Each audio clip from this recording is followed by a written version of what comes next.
queridos, a graça e a paz do Senhor Jesus, sejam todos muito bem-vindos. Mais uma live, mais um culto em adoração ao nome do Senhor. Te convido a você que está em casa, aumente o volume da sua TV, do seu computador, do seu telefone e vamos adorar o nome do Senhor conosco. Amém?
Obrigada, Senhor, pelo prazer de te louvar, de te servir, Senhor, em nome de Jesus.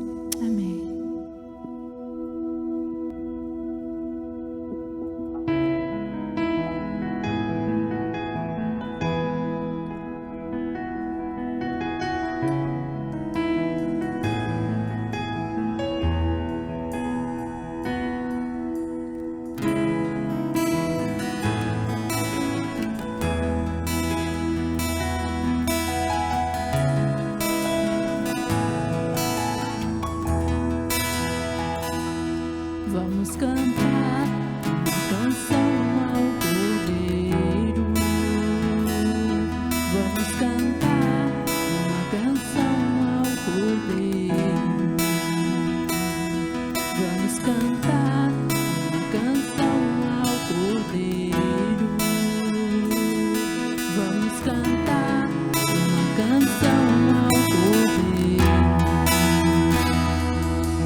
Força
Ti, Pai. Recebe a nossa adoração em forma de gratidão por tudo que Tu és, por tudo que Tens feito em nós, Pai. Te louvamos em nome de Jesus. Amém.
nós temos a esperança, nós somos livres em Ti, nós somos gratos ao Senhor, Pai. Muito obrigada, Senhor. Teu nome poderoso, maravilhoso, Deus forte, Deus conosco. Muito obrigada, Pai, em nome de Jesus. Aleluia.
um Deus que não muda.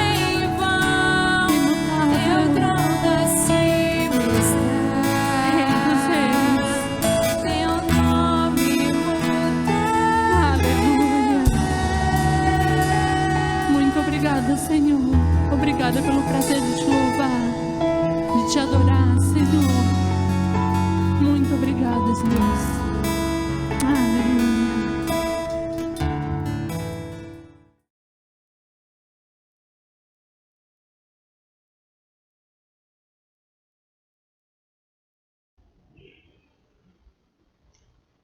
Graças e paz, queridos irmãos.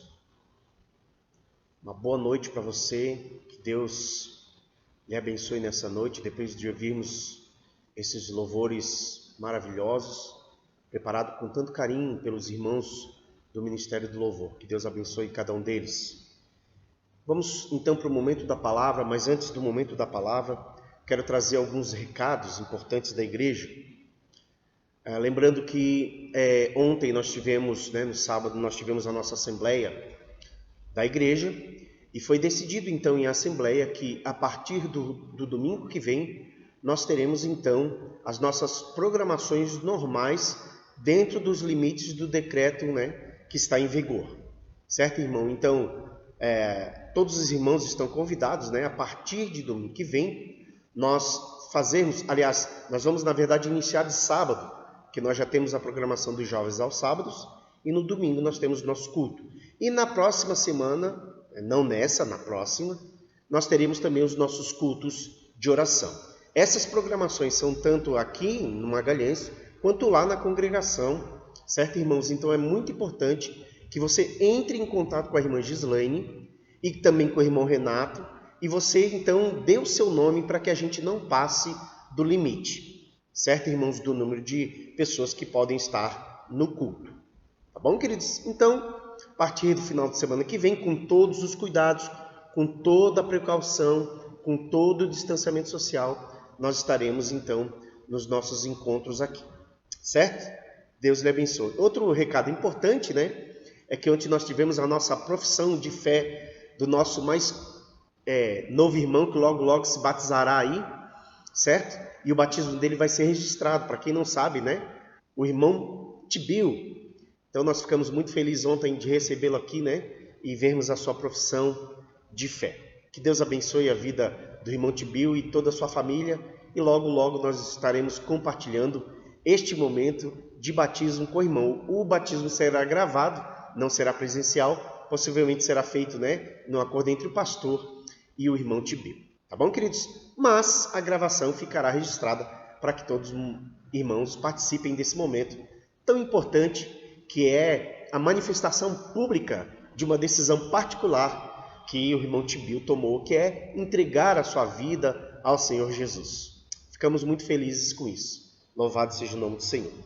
Então, queridos irmãos, não poderia deixar de compartilhar com vocês, certo? Algo sobre a Páscoa, já que estamos no final de semana de Páscoa. Talvez você está ouvindo um pouco eco no microfone, mas é porque eu estou gravando aqui no espaço da igreja e como ele está vazio, tem um pouquinho de eco aí. Tá bom, queridos? Então, queridos irmãos, o texto base que nós vamos estudar é o texto de Lucas capítulo 22, dos versículos 14 em diante, certo? Por favor, pegue sua Bíblia. Pegue sua Bíblia. Eu sei que no conforto de casa a gente liga a TV no YouTube, a gente bota o celular, e às vezes a gente não consulta o texto bíblico. Abra sua Bíblia, querido irmão. Abra sua Bíblia para nós estudarmos juntos, certo? Ainda mais que agora eu estou sem o microfone aqui, não preciso segurar ele, então fica mais fácil para eu trabalhar o texto bíblico aqui. Lucas, então, capítulo 22, nós vamos ler e depois nós vamos orar. Versículo 14 ao versículo 18. Diz assim então o texto bíblico: Chegada a hora, pôs-se Jesus à mesa e com ele os apóstolos. E disse-lhes: Tenho desejado ansiosamente comer convosco esta Páscoa antes do meu sofrimento. Pois vos digo que nunca mais a comerei, até que ela se cumpra no reino de Deus. E tomando um cálice, havendo dado graças, disse: recebei e repartais entre vós. Pois vos digo que de agora em diante não mais beberei do fruto da videira, até que venha o reino de Deus. Vamos orar? Pai querido, Deus amado, nós estamos diante da Tua palavra e diante da Tua presença, Senhor, e pedimos que o Senhor nos ajude a entendermos, Deus, a Tua palavra e a compreendermos a importância deste momento que estamos vivendo, Senhor Deus, que é a celebração da Páscoa. Que a gente possa ter compreensão, entendimento e clareza, Deus, e alegria e esperança, Pai querido. É porque eu te peço, Deus, em nome de tantas dores, em meio de tanto sofrimento. Eu peço isso ao Senhor, em nome do Teu Filho Jesus, o nosso Cordeiro Pascual. Amém. Queridos irmãos, eu não vou tratar aqui de que o ovo não é símbolo da Páscoa, e chocolate, coelho. Não vou tratar disso, eu vou direto para aquilo que é a Páscoa.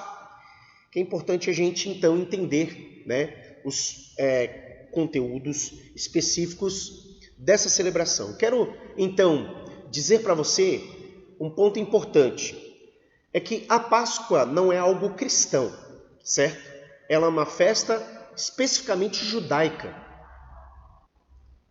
Ela é uma festa, na verdade, não só judaica.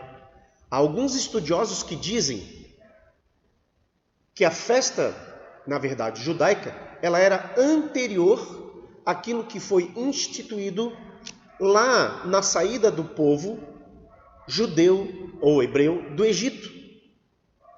Alguns dizem que os povos que viviam a região ali onde Abraão, Isaac e Jacó viveram, já praticavam uma festa que era uma celebração, na verdade, no período de abril, ou seja, para o hemisfério norte, lá na região deles, ali o período da primavera, com medo de que, então essa festa era uma festa, de que eles tinham medo de que as pastagens entrassem em combustão espontânea ou não vingasse e prejudicasse a principal atividade deles, que era o pastoreio, o cuidado de animais.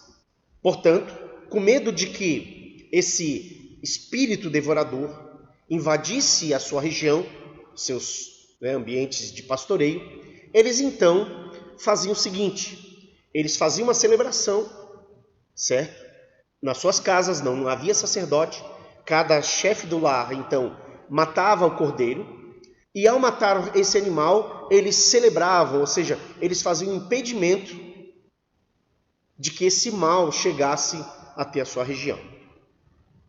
Os irmãos sabem que o povo de Israel ficou muito tempo no Egito, e eles ficaram escravos durante 430 anos, e o Senhor então, cumprindo aquilo que tinha sido decidido, liberta o seu povo através das 10 pragas.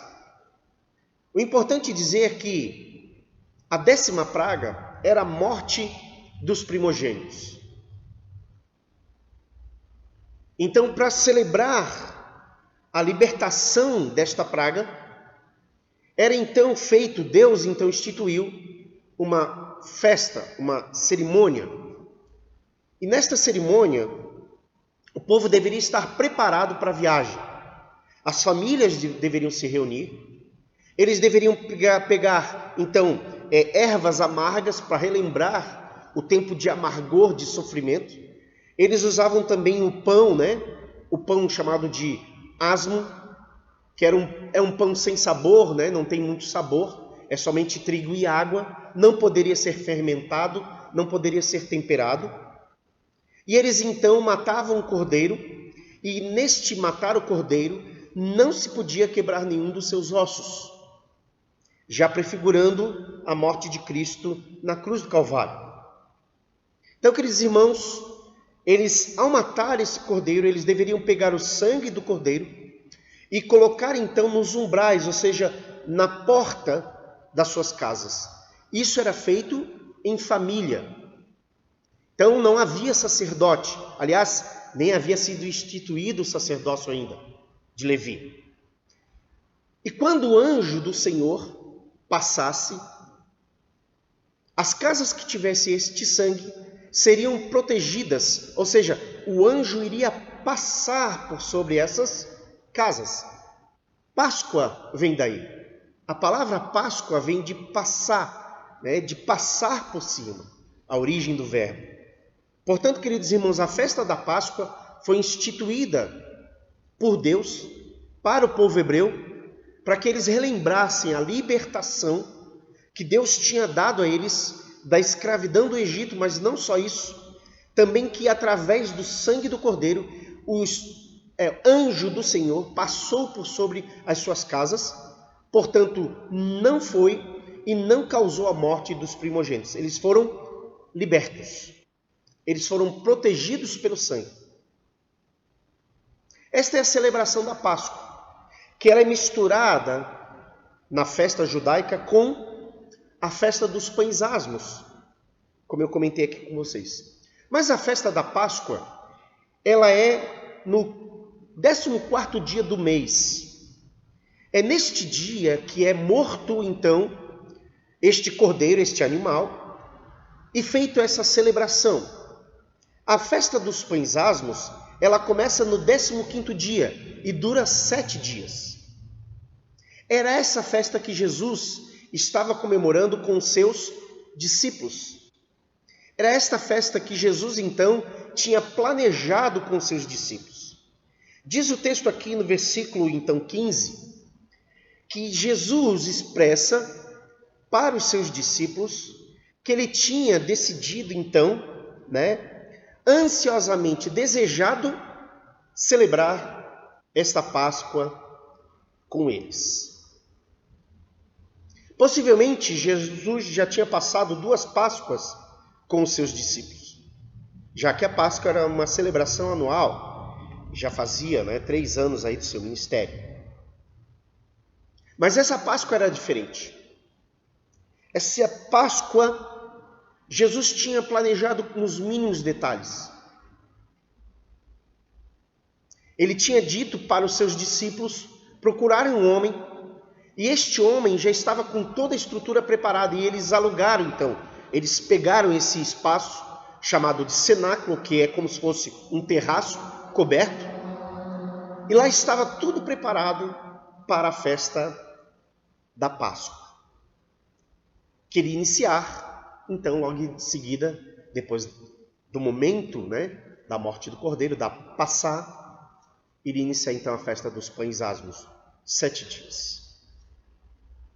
Por que será que Jesus estava desejando ansiosamente celebrar essa Páscoa com os seus discípulos? Por que será que Jesus então planejou esta Páscoa? Havia 3 anos, queridos irmãos, que ele anunciava para os seus discípulos, e parecia que seus discípulos não conseguiam entender o motivo pelo qual ele tinha vindo ao mundo. Ele já tinha alimentado os povos, e os povos estavam em busca somente deste alimento, que satisfaz somente esse corpo. Mas Jesus, quando ele apareceu para João lá no capítulo 1, ele vai, João Batista, capítulo 1 do Evangelho de João, então João Batista, quando vê Jesus, ele diz: eis o Cordeiro de Deus que tira o pecado do mundo. Esse era o motivo pelo qual Jesus veio a esse mundo. Só que o Cordeiro é imolado. O Cordeiro precisa pagar o preço do pecado. Ele precisa derramar o seu sangue para que isso seja feito. E no versículo 15, fica bem claro isso. Tenho desejado ansiosamente comer convosco esta Páscoa, antes do meu sofrimento. Aí você pode estar perguntando, irmão Daniel, o que tem a ver a morte de Cristo com a Páscoa? Queridos irmãos, nós não celebramos a Páscoa judaica. A minha preocupação não é nem tanto com ovos, com chocolate, com coelho. A minha preocupação é que talvez muitos de nós não compreendamos o momento que Jesus passou para derramar o seu sangue por nós. Neste momento, queridos irmãos, quando isso acontece, aquilo que era um símbolo, a Páscoa dos hebreus que era um símbolo, que era um sinal daquilo que haveria de vir, ela deixa de ter importância porque agora nós temos o cumprimento da Páscoa. O Cordeiro Pascal sofreu por nós e derramou o seu sangue por nós. Jesus diz que ele queria celebrar junto com os seus aquela Páscoa antes do seu sofrimento. A cruz se tornou para nós um símbolo. Muitos de nós usamos, alguns crucifixos como símbolo do cristianismo. A cruz. Outros, até mesmo nas igrejas, colocam a cruz como símbolo, identificando que ali há um grupo de cristãos. Só que a cruz, queridos irmãos, ela é um símbolo de sofrimento. Ela é um símbolo de martírio. Ela é o ponto final da tortura que tanto o Sinédrio, tanto os religiosos judeus, quanto o Estado romano praticaram contra um justo, contra o Cordeiro de Deus. Ela é símbolo de dor, ela é símbolo de sofrimento, ela é símbolo de martírio. Ao ponto de Jesus, que veio para esse propósito, ao perceber que este momento estava próximo, ele diz: Pai, se for possível, passa de mim este cálice. Mas se não for possível, que se faça a tua vontade. Diz o texto bíblico que Jesus, ele suou sangue. O suor de sangue, queridos irmãos, ele é a expressão máxima, ou seja, do corpo numa agonia, num sofrimento consciente. Jesus sofreu de forma profunda antes da sua morte. Lembre-se,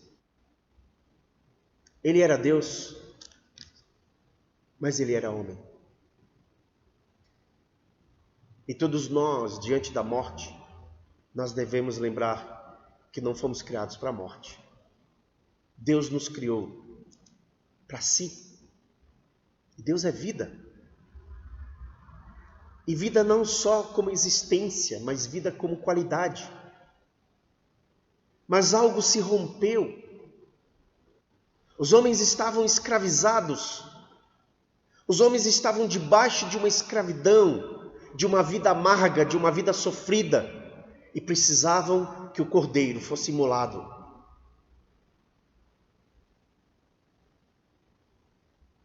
E o Cordeiro se deu. É interessante que aqui no texto de Lucas, Jesus só expressa de que esta ceia que ele estava fazendo com os seus discípulos, ela não seria mais vivenciada por ele, até que o reino de Deus se estabelecesse por completo. Mas lá em Mateus 26, versículo 28, Mateus faz um acréscimo a este momento de conversa. Mateus vai dizer que esta morte de Jesus, este sofrimento de Jesus, era para a remissão de pecados. Lembra do simbolismo da Páscoa hebraica? O sangue na porta das casas fazia com que o anjo do Senhor passasse por cima, a Páscoa. E aqueles que estivessem naquela casa, guardada pelo sangue, estavam protegidos. Remissão de pecados. O Cordeiro Pascal derramou seu sangue para que os nossos pecados fossem redimidos. Em Mateus ainda, no capítulo 26, versículo 29, Jesus fala não somente de que ele espera ainda a plenitude do reino para celebrar novamente a ceia, mas ele especifica claramente para os discípulos: eu vou celebrar a ceia com vocês, aqueles que foram redimidos por este sangue derramado. Está lá no capítulo 26 de Mateus. Possivelmente Lucas, quando escreve esta passagem aqui da última Páscoa, e também Mateus, eles foram buscar lá no primeiro texto escrito do Evangelho, que é o livro de Marcos. E Lucas basicamente repete aquilo que Marcos falou. Então nós temos 3 momentos, queridos irmãos. Nós temos uma festa anterior à Páscoa, que era possivelmente praticada pelos povos pastores da região onde Abraão, Isaac e Jacó viveram. Jacó, então, com seus filhos, vão para o Egito por conta de uma grande seca. E depois que um dos faraós não conhece mais, não lembra mais de José, ele passa a escravizar esse povo, e esse povo então fica lá no Egito 430 anos. Quando Deus vai libertar este povo, é então iniciada essa celebração da Páscoa, e é morto este animal, e o seu sangue derramado é colocado nos beirais, das portas, para que o anjo do Senhor passasse por cima. Agora me parece, não só para mim, mas para muitos cristãos, de que Jesus, ele não está proibindo a Páscoa hebraica. Ele não está dizendo que não faz sentido se você celebra a Páscoa para relembrar aquilo que Deus fez lá no passado. Mas aqui, queridos irmãos, como o autor de Hebreus deixa muito claro, de que aquilo que Jesus fez é superior à antiga aliança. Ou seja, a libertação que Jesus dá ao homem, a humanidade é superior àquilo que aconteceu lá no Egito. Agora o Cordeiro de Deus, como diz João Batista, ele não só liberta o povo hebreu, mas ele tira o pecado do mundo. E ele tirou esse pecado, queridos irmãos, sofrendo numa cruz. O texto diz então, versículo 14: chegada a hora, pôs-se Jesus à mesa e com ele os apóstolos. Que hora? Se você ler o versículo 7 lá em cima, chegou o dia da festa dos pães asmos, em que importava comemorar a Páscoa. Portanto, chegou a hora de comemorar a Páscoa. E Jesus estava então com eles, com seus discípulos à mesa. A gente, talvez você já deve ter visto, querido irmão, um quadro muito famoso, A Última Ceia, pintado por Leonardo da Vinci, no período renascentista, em que eles estão todos numa mesa e sentados uns ao lado dos outros. Mas não era assim naquela época.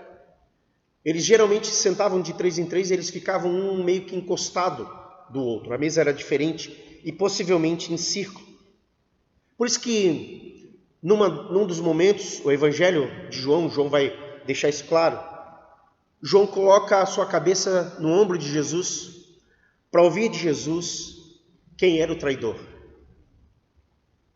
Porque é interessante aqui que Jesus está se oferecendo como este Cordeiro Pascal. Ao mesmo tempo que ele está se oferecendo como este pagamento pelo pecado da humanidade, ele está sendo traído por um dos seus.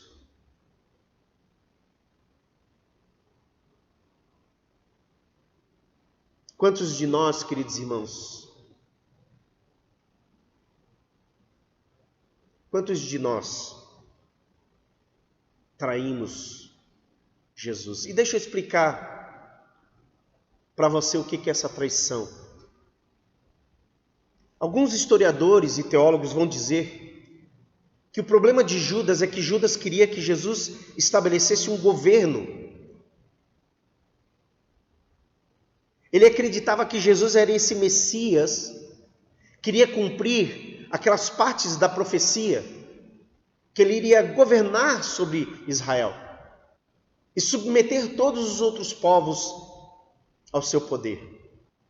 Ele esperava o cumprimento da promessa de Daniel, de que um reino, uma pequena rocha, iria destruir todos os outros reinos, iria se estabelecer um governo eterno.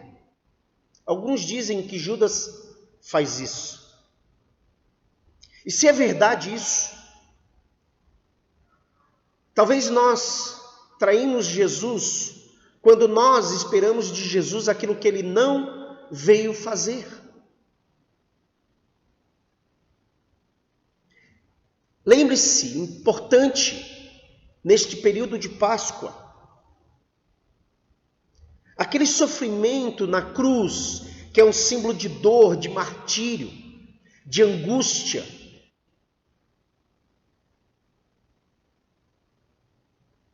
foi causado pelos nossos pecados, os meus pecados e os teus pecados, pecado da humanidade. Isso é Páscoa. A celebração da Páscoa cristã devia nos fazer lembrar do sofrimento do nosso Cordeiro que foi imolado. Mas ele não foi imolado sem motivo. Ele foi imolado por mim, por você, pela humanidade. E nós podemos trair Jesus assim como Judas o traiu, quando não compreendemos para que Jesus veio, qual o seu propósito. Por isso, queridos, eu gosto muito quando o nosso pastor Braz, ele diz que essa igreja local, Primeira Igreja Batista em Laguna, a nossa preocupação é a pregação do Evangelho da cruz. Porque nesta conversa de Jesus com os seus discípulos, há uma promessa. Preste bem atenção, queridos, olha só o texto. Acompanhe comigo. No versículo 15, Jesus disse que estava desejando ansiosamente comer com seus discípulos aquela Páscoa, antes do seu sofrimento. Portanto, Jesus estava deixando claro que ele iria sofrer. E nós sabemos que nas conversas de Jesus, ele dizia a respeito da sua morte. No versículo 16, ele diz assim, pois vos digo que nunca mais comerei, até que ele se cumpra no reino de Deus. Jesus está fazendo aqui uma promessa.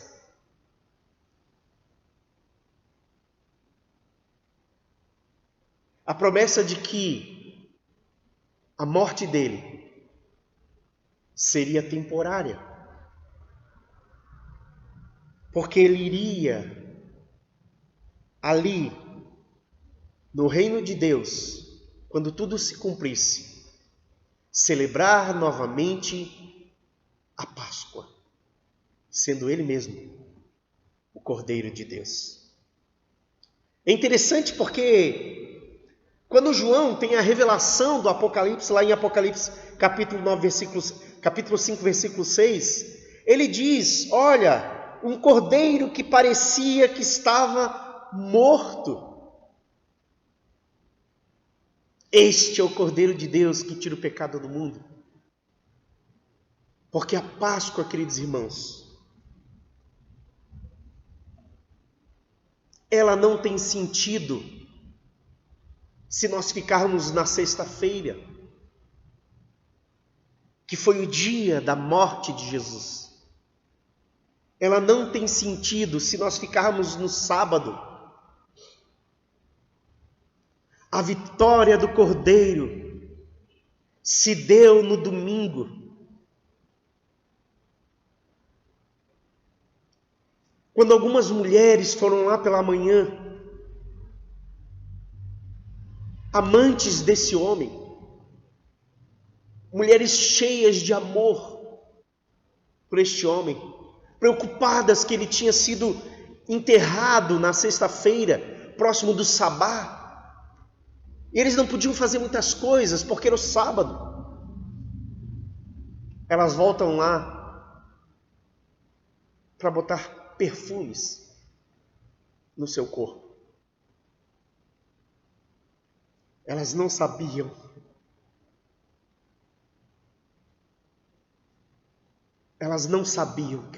que o túmulo estava vazio.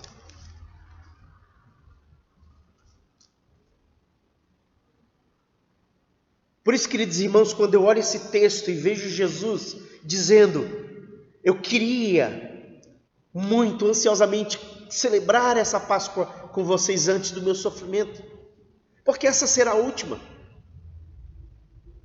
até que o reino de Deus se estabeleça. E aí Mateus vai dizer que Jesus diz aos discípulos: e naquele dia eu vou celebrar novamente a Páscoa com vocês.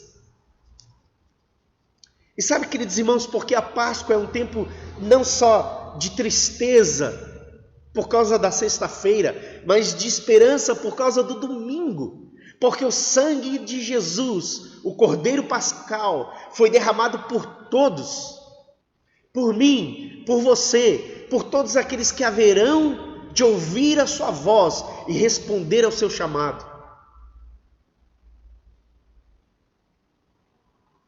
Ontem, quando fizemos a profissão de fé do irmão Tibil, o irmão Tibil, vocês sabem que é uma pessoa que convive bastante com a igreja há muito tempo, e eu fiz uma pergunta para ele. Eu perguntei para o irmão Tibil: o que mudou? Se ele estava tanto tempo com a gente, o que mudou? Aí ele falou algo que me chamou bastante atenção, e os irmãos que estavam aqui sabem disso. Ele falou assim: ó, eu ouvi o chamado. Eu ouvi o chamado. E quando a gente ouve esse chamado do Cordeiro de Deus, não tem como a gente não responder. E quando nós ouvimos o chamado do Cordeiro de Deus, dizendo: vinde, todos. E todos aqueles que vão até Ele recebem amparo, recebem consolo e recebem a promessa de que assim como Ele ressuscitou, nós estaremos com Ele, celebrando a Páscoa do Senhor naquele dia.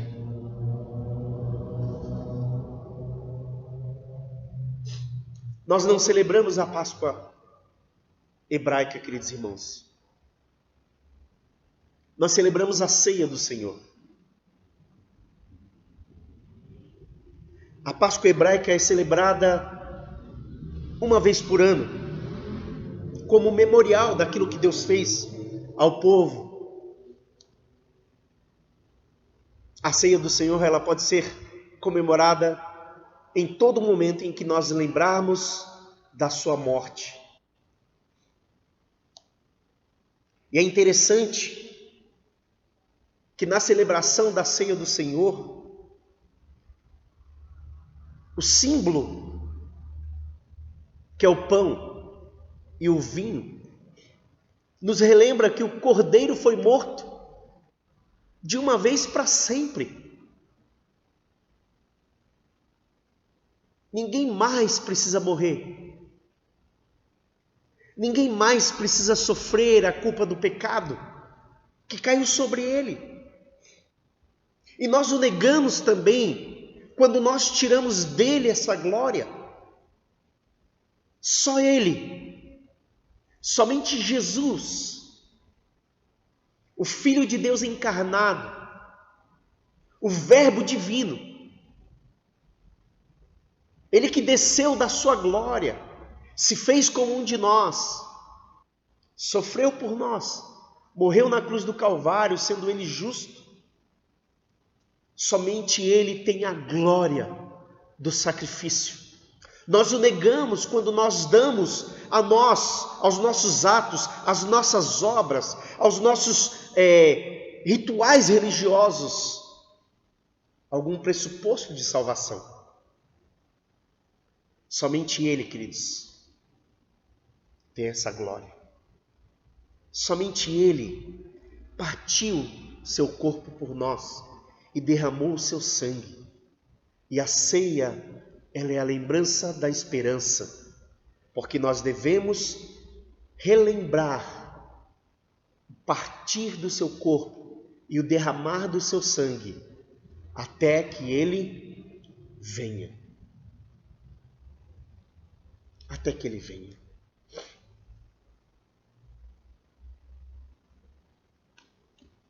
A Páscoa hebraica, ela era celebrada todos os anos para mostrar o cuidado de Deus, para que o povo relembrasse até chegarem à terra da promissão ou da promessa.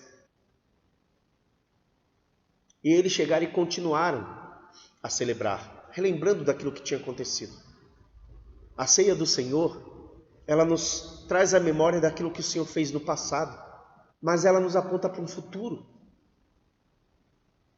Ela nos aponta para um futuro em que Ele virá. E Ele vai nos chamar. E nós de novo ouviremos a sua voz. E os nossos corpos ressuscitarão. Não será esse corpo de dor, esse corpo de sofrimento. Será um corpo como o corpo dele. Seremos como ele, ressurretos em glória, livres, completamente livres.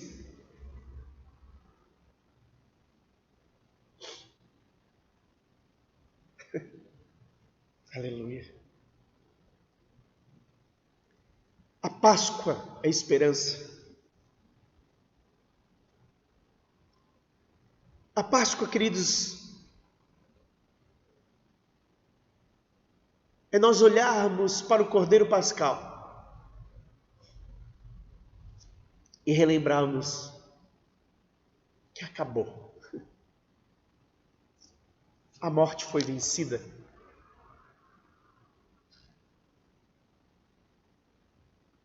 E nesse tempo de pandemia,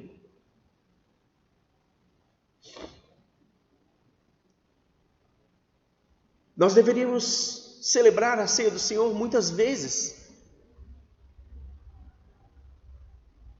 para anunciarmos o mundo que a todos aqueles que vierem até Ele, ela não é exclusiva. A festa de Jesus, a ceia do Senhor, é aquela ceia em que os primeiros convidados não quiseram. E o Senhor então envia os seus servos para chamar os pobres, os necessitados, aqueles que estão caídos, aqueles que entendem a sua humanidade, e convida a todos a participarem da festa. A esperança da ressurreição de Jesus, do Cordeiro Pascal, ela não é esperança só para mim e para você. Ela é esperança para todos. e nós temos uma responsabilidade: anunciar. E eu quero terminar essa palavra, queridos, em João, capítulo 13. Que interessante que eu estava estudando, né? E eu percebi que João não cita a ceia. Ele não fala do partir do pão, né? Da distribuição, do compartilhar do vinho. Ele não fala disso. Parece que João, que escreve, né, o último a escrever o Evangelho, ele está mais preocupado das dimensões práticas do fato de que Jesus morreu por nós, ressuscitou e um dia ele voltará. Que a igreja, o que o corpo de Cristo deve fazer durante todo este período. Questão práticas, queridos irmãos, creio eu, da ceia do Senhor, da Páscoa cristã, da nossa celebração, da morte e ressurreição do Cordeiro de Deus. Paulo vai dizer em 1 Coríntios capítulo 5, 7, pois também Cristo, como Cordeiro Pascal, foi imolado. Ele é o nosso Cordeiro da Páscoa. Ele é a nossa Páscoa. Jesus é a nossa Páscoa. Aí João, eu não vou expor esse texto, queridos, porque é um texto bastante longo, capítulo 13, na verdade capítulo 14, capítulo 15. Questões práticas, queridos irmãos. O que fazer neste tempo em que nós estamos esperando a sua vinda e a nossa ressurreição? Creio eu que João está mais preocupado com essa questão prática. Então, se você for ler o capítulo 13, João começa falando daquele momento em que Jesus se tira sua roupa, fica só com a parte de baixo, pega uma toalha, uma bacia e vai lavar os pés dos seus.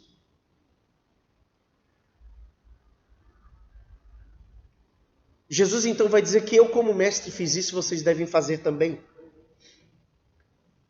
Uma das questões práticas de olhar para Jesus e vê-lo como Cordeiro que foi imolado por nós, Jesus sendo a nossa Páscoa, é que devemos seguir seu exemplo. Vivermos em humildade, vivermos como servos, vivermos como aqueles que pegam seus dons, seus talentos, suas bacias e suas toalhas, se dobram diante do próximo e lavam seus pés, limpam seus pés.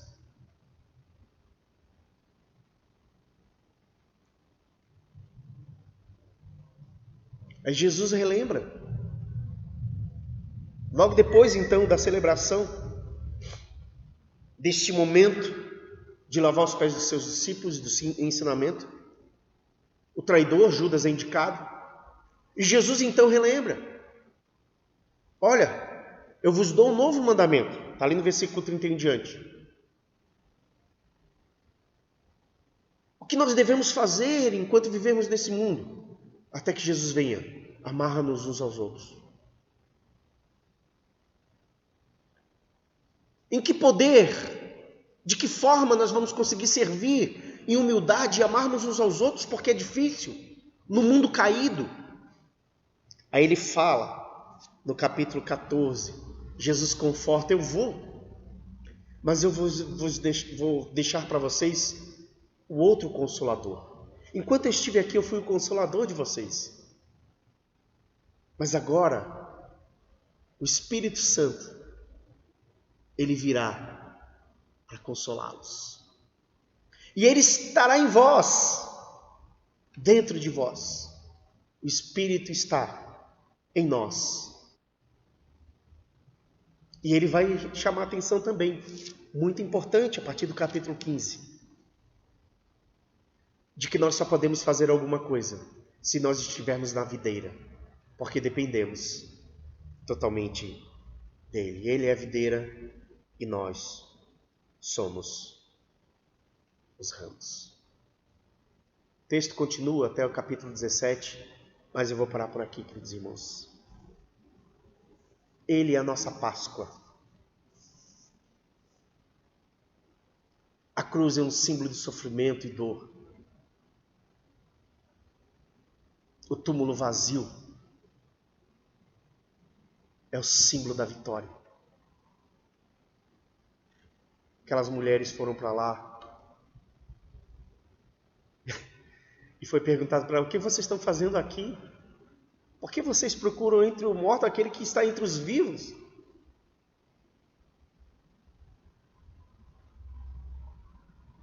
E assim como aconteceu com ele, haverá aquele momento no último dia em que nos encontraremos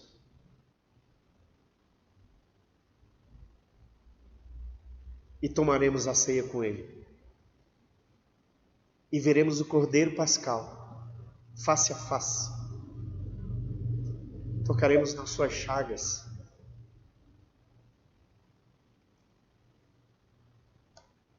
E poderemos dizer que foi por nós. Foi por nós. Que a esperança, queridos, a esperança desse dia possa encher primeiro o seu coração do consolo do Espírito que habita em você e que habita em mim. Mas que também a gente espalhe em atitude de serviço e de amor essa mensagem. O Cordeiro de Deus tira o pecado do mundo. E ele ressuscitou. E hoje é dia disso, de lembrarmos. Aleluia! Jesus ressuscitou. Que Deus abençoe você, que Deus abençoe sua vida. Semana que vem nós estaremos juntos aqui, com aqueles que puderem vir, aqueles que não puderem se cuide. Mas viva cada dia da sua vida no poder da ressurreição do Cristo. Ande todos os dias, relembre todos os dias: eu estou sofrendo, mas Jesus venceu por mim. E haverá um dia que tudo isso irá acabar. E naquele dia nós veremos o Cordeiro Pascal, que tirou o pecado do mundo. E nós seremos um daqueles que diremos: bendito, bendito és tu, ó Cordeiro de Deus. Amém? Vamos orar. Querido Deus Pai amado, obrigado por tua palavra. Mas eu quero te agradecer principalmente pelo teu Espírito, Deus, que habita em nós, habita no meio de nós, e que tem trazido, Deus, a revelação, a iluminação, Senhor Deus, dessa verdade aos nossos corações. Somos gratos, Deus, ao Senhor por tudo isso. Peço, Deus, que o Senhor dê graça, Deus, para todos os nossos irmãos e irmãs durante essa semana. Que nós vivamos todos os dias na certeza do poder da tua ressurreição. E certos disso, Senhor Deus, vivamos a nossa vida em alegria esperançosa, mas sem esquecermos, Deus, de nos debruçarmos com as nossas bacias e toalhas para servirmos aqueles que precisam, os mais necessitados. Eu peço isso, Deus, em nome do teu Filho Jesus, o Cordeiro Pascal que foi imolado por nós. Obrigado, Deus. Amém. Fique com Deus, queridos, em nome de Jesus.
É?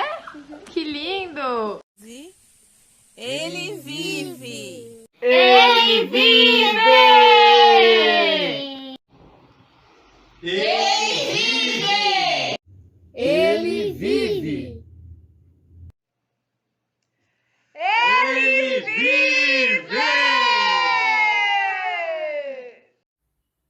A Bíblia fala no capítulo 28, verso 6 de Mateus: mas o anjo respondendo disse às mulheres: não tenhais medo, pois eu sei que buscais a Jesus, que foi crucificado. Ele não está aqui, porque já ressuscitou, como havia dito. Ele vive! Ele já ressuscitou! Aleluia!